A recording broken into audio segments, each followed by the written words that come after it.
Good morning Maranatha, Shalom Bapak Ibu, selamat pagi, selamat bertemu kembali di Good Morning Maranatha, hari Kamis tanggal 11 Mei 2023. Dan sebentar saya akan membuka Good Morning ini dalam doa. Marilah kita berdoa.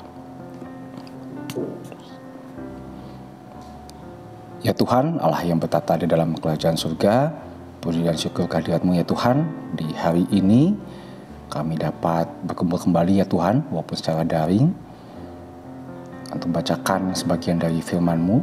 Berkatilah agar apa yang telah dan akan kami baca nanti tidak hanya sekedar dibacakan saja, tapi juga kami dapat aplikasikan di kehidupan nyata, di pekerjaan kami sehari-hari. Ya Tuhan, kami serahkan kehadirat-Mu, kami serahkan segala kegiatan yang ada. Dalam nama Tuhan Yesus kami berdoa. Amin.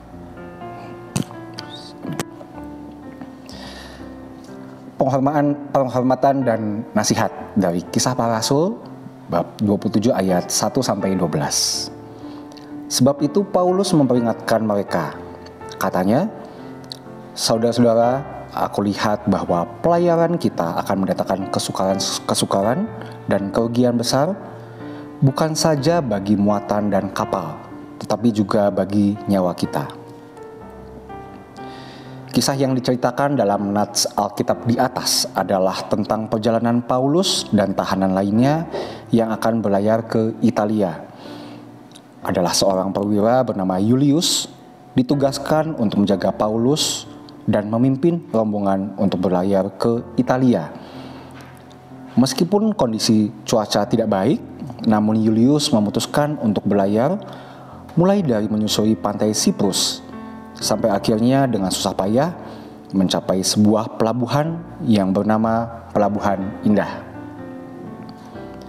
Paulus memberikan nasihat kepada Julius untuk tidak melanjutkan pelayaran karena waktu yang mereka gunakan untuk berlayar adalah kira-kira tanggal 20 September menurut kalender Masehi pada saat itu. Musim di mana sering terjadi angin yang kencang. Walaupun demikian, itulah waktu yang tetap diambil para pelaut yang menghantarkan Paulus dan para tahanan untuk berlayar. Sehingga akhirnya mereka mengalami kesulitan dan banyak waktu yang terbuang dan memiliki makanan yang cukup. Dari hal ini kita belajar bahwa para hamba Tuhan seperti Paulus adalah orang yang sering mendapatkan hikmat daripada Tuhan dan memimpin kita dalam hal kerohanian. Kita jangan hanya memberikan penghormatan kepada mereka, melainkan juga mengikuti apa yang menjadi nasihat mereka, sehingga kesukaran di kemudian hari dapat kita hindari atau dapat kita antisipasi.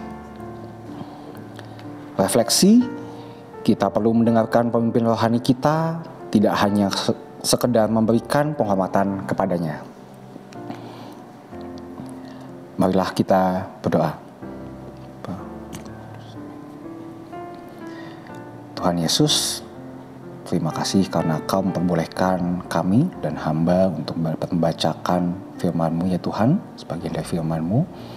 Berkatilah agar kami ya Tuhan, sebagai keluarga besar, sebagai sivitas akademika Universitas Kristen Maranatha, apabila kami dipercaya sebagai pemimpin, biarkanlah kami dapat menjadi pemimpin yang bijak seperti Paulus ya Tuhan. Dan apabila kami dipercaya juga menjadi staf yang baik, biarkanlah kami juga dapat tidak hanya menghormati-Mu, tidak hanya mengikuti apa yang diinginkan, tapi juga kami dapat melakukan yang terbaik seperti Julius yang dapat melakukan banyak hal yang dikehendaki oleh Paulus. Ya Tuhan, berkatilah kami ya Tuhan.